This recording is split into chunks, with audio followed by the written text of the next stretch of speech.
Hello, I hope all is well. So, I've been training magic a bit lately, and I thought it might be helpful to put together a list of 5 great ways to train magic that are available to pures as well as mains. Now, I'll include some cost estimates, gear setups, and approximate experience rates.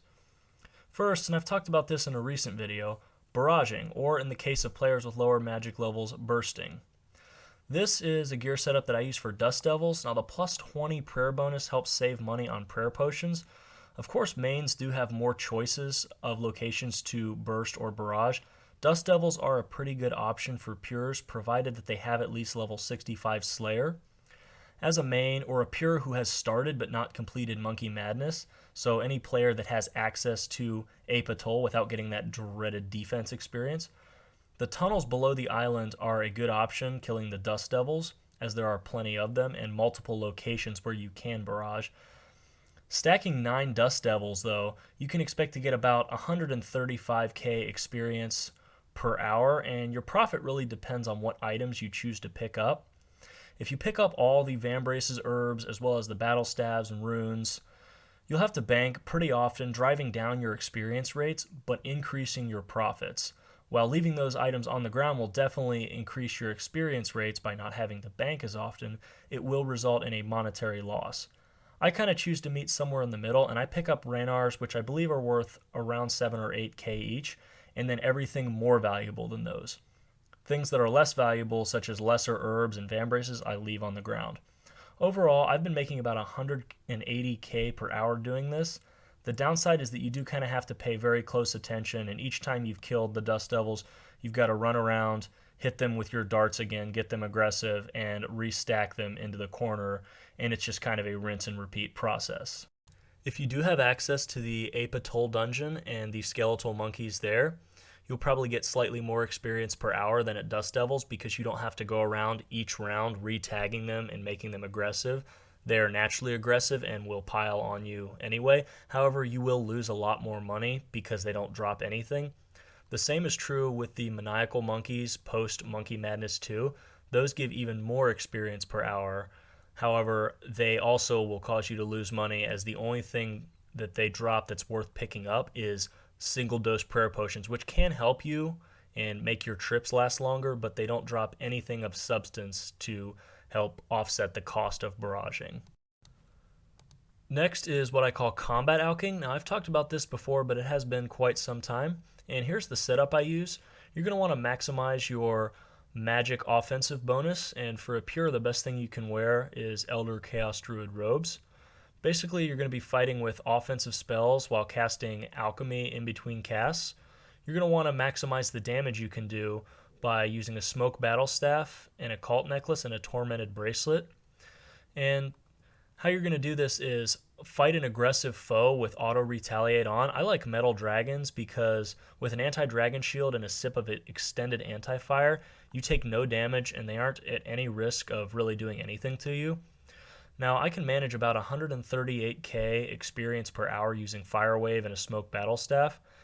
If you bury the bones or simply leave them on the ground, you can stay down here for hours or even days. I actually went down there at one point with about 10,000 blood runes and just stayed for a couple days of playing. And this can further increase your experience rates. This method is great because it doesn't really have any requirements. You can pretty much start it at level 55 magic. You won't be able to use blood rune spells, but you could use a good alternative is the Chaos Gauntlets from the Family Crest quest that basically make Chaos runes hit like death runes.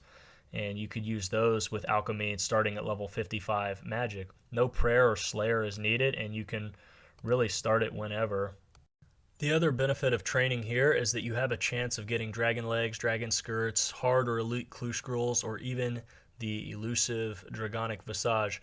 However, the drawback is that you have to pay attention because if you walk away for a minute and your potion runs out or you get in melee range of one of these guys, you can die. Perhaps the fastest way to train magic in RuneScape is enchanting, more specifically enchanting onyx bolts. With regards to this method, I have seen videos of people claiming 500k experience plus doing this. Personally, I'm not able to accomplish this.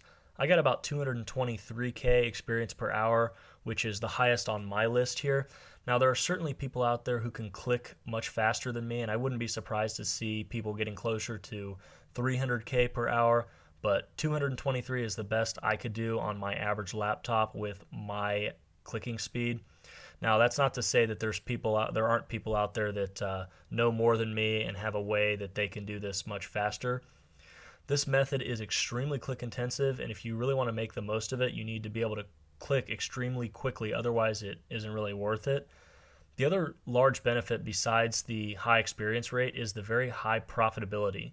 I made 600k profit. Now that's factoring in the runes for the enchantment, the deaths, and the cosmics. 600k in profit in around 15 minutes, meaning you could possibly exceed 2.4 mil per hour. But be careful because prices are fluid and there's no guarantee of profit. The other con of training this way is that if you want to do Onyx, an enormous investment of capital is required. About 44 million got me 15 minutes worth of training, and that took several hours to buy. Dragonstone, Diamond, or even Ruby can also be done for experience as well, but at much lesser amounts. Still viable though, however, if you're clicking quickly enough. Up next, I've got Teleport Alking. Now the goal here is to cast an Alk and then teleport during the Alk animation to essentially not waste any time and to optimize your experience gains. This is most commonly done in Camelot because the Camelot teleport provides the most teleport experience for a single law rune. When you're only level 55 magic, this is probably the fastest experience you can get, although Ruby Bolt Enchanting may be competitive. Another place you could do this to boost your experience slightly is to teleport Alk at Trollheim. Now, I've never actually seen anyone do this. I don't really see why not. I did it for a little bit, and it seemed fine. Trollheim teleport provides 13 experience more than Camelot teleport at the cost of an extra law rune, which currently sits around 210 GP, meaning that it might be worth it for the extra 13k experience or so that you would get per hour.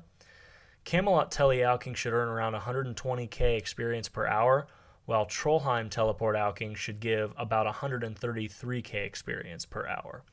Now you are losing 210k per hour teleporting to Camelot or 420k per hour at Trollheim, but one way to mitigate this is to make a profit off Alking. Sometimes people ask what is good to Alk, but that can change from time to time as prices are fluid. You have to just check multiple items and find one with a good margin. I usually have good luck with Dragonhide bodies, but you could also try some rune and adamant items. I managed to get black Dragonhide bodies at 460 GP below Alk, and with the cost of nature runes, that equaled about a 240 GP per Alk profit, which more than pays for a Camelot teleport. One tip I have though for finding good margin items to Alk is to avoid super high trade volume items such as yew and magic longbows. Last I have, well, not my personal favorite, but a reliable method that provides solid experience provided that you are willing to put in the clicking. This of course is stun alking. You will need to make sure to get a magic attack bonus of minus 68 by wearing metal armor including boots and D'hide Vambraces with no magic boosting equipment aside from a mud battle staff. Similar to combat alking and tele-alking, you're going to want to cast your alk and then a stun during the alk animation. Rinse and repeat and you'll gain about 180k experience per hour. Soul runes are quite cheap, and if you're able to get an alk item with a good margin, you could easily break even while gaining 180k experience per hour. Alright, that's pretty much going to do it for this video. I do hope you found it interesting and or helpful. And if you've got any further questions about magic training or just about RuneScape in general, feel free to comment in the comments section and I will do my best to steer you in the right direction. Thank you for watching, and I will see you next time.